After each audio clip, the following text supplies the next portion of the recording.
So in this video we're going to try this buffalo turkey and we're going to blind it against a real turkey, a real buffalo, a Pappy buffalo, and we're going to throw in the goat in there. And we're just going to try and see if does the buffalo turkey taste more like turkey, more like buffalo, like neither. So stay tuned to find out what this is all about.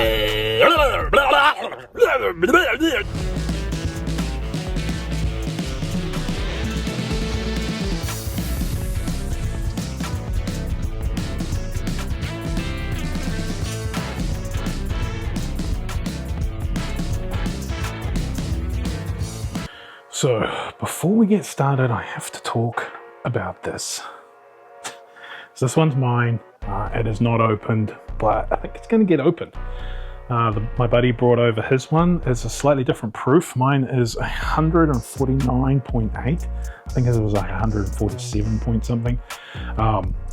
Video coming up soon, but this thing is amazing. This thing is... Now, top bourbons of my life pretty much were GTS 16 and then a number of King of Kentuckys. This is either number one or number two. I would need to put GTS 16, which was a hazmat GTS. Obviously I like high proof. Say what? But this thing is thick. I'll put the videos up right now. It pours like molasses. It smells. You can put your nose right in there. It's almost 150 proof. You can put your nose right in there. No ethanol on the nose. On the mouth, it's just thick molasses. It's thick oaky molasses. And but then it hits your stomach and just warms you from the inside out. It is fantastic. And with secondary, no, like these things are still going on secondary for shit, $1,500 or $375, and there is 155.1 is the highest proof, but there is like a 153, and they only made 200 bottles of it, and apparently that is the one that they gave out to, you know, media and stuff. So very small amount. I think I did see one on secondary for like, I think he's wanting like $3,900. So I don't know if he'll get it, but man, this is history right here. So, but needs to be drunk because it's too damn good. So maybe on my birthday or something like that, we might pop this bad boy onto the blind. Okay, so this blind is going to put the sealback buff turkey up against some real turkey, some real buffalo.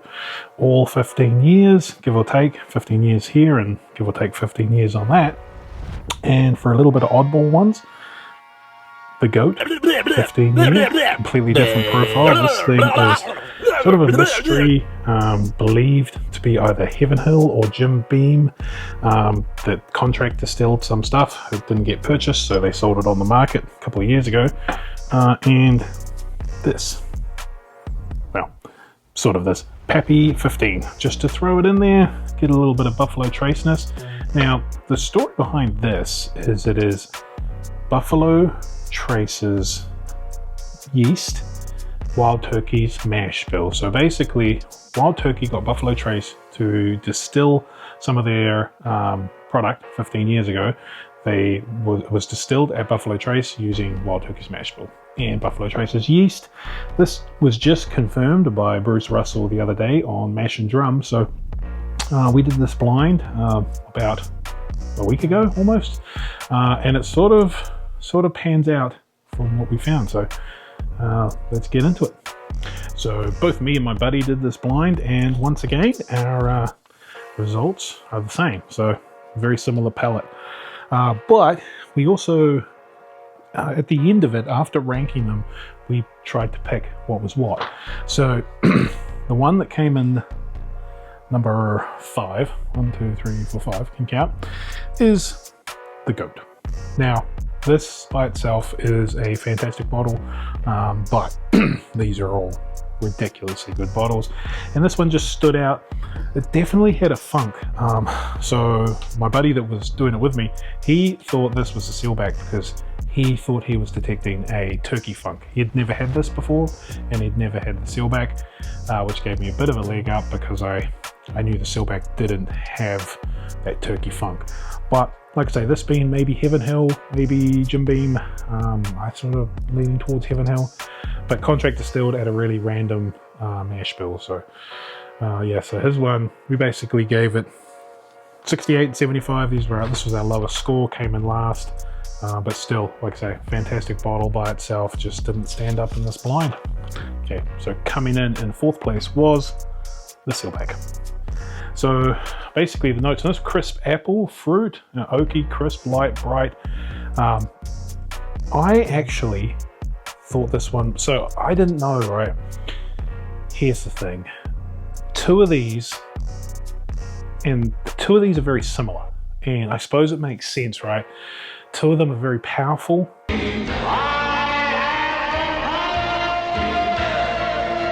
Very strong flavors, and I think you can probably guess what those two are. And the other two were more delicate.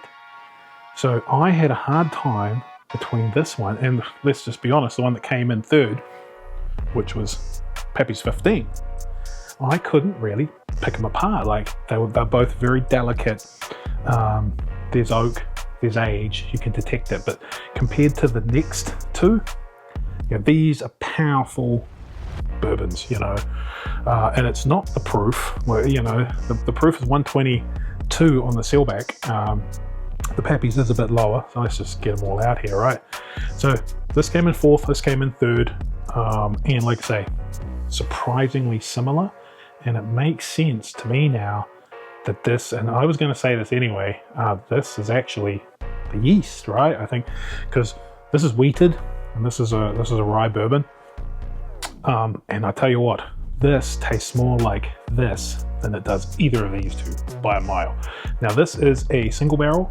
This actually might be a blend of 2 barrels, but I hear a lot of this buffalo turkey stuff can be very different. But this one, it's delicious, it's great, but compared to these two, it tastes delicate and light. So yeah, so spoiler, Pappy15 came in third. Now, once again, it's Pappy15, it's fantastic. I don't think it stands up very well in this blind because the other two are just fantastic. So basically my one was just, I called it Sealback / Pappy. Couldn't work it out. But his was sweet oak, dough bread, light proof, oaky apple pie, Pappy15. So he nailed that, especially with the dough bread being the wheated. So number third. So let's see, out of the next two, which got first, which got second. So you probably, if you've watched my top 10 and everything else, you know that these two are great bourbons and very close. What came second? What came first? First. Wow. So the GTS, I just see the GTS just comes off of cinnamon, baked spice, red fruit, good mouthfeel, oak finish with more proof than the last two. These two, like I say, they have some power behind them, right?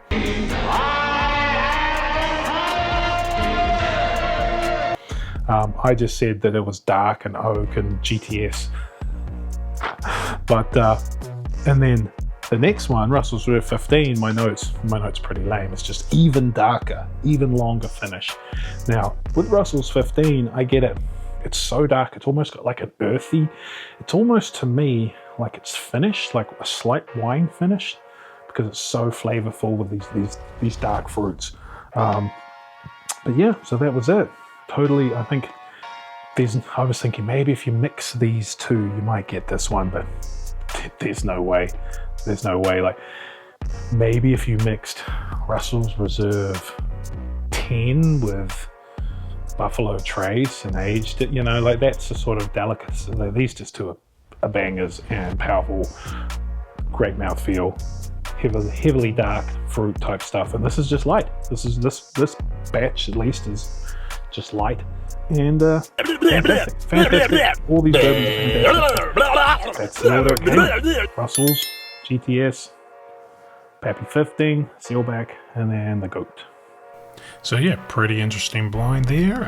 Sealback is really nice. Does not stand up really to George T. Stagg or Russell Reserve 15, but still on its own, absolutely amazing. Like all of these bourbons here. Once again, thanks for watching, and we will see you next time.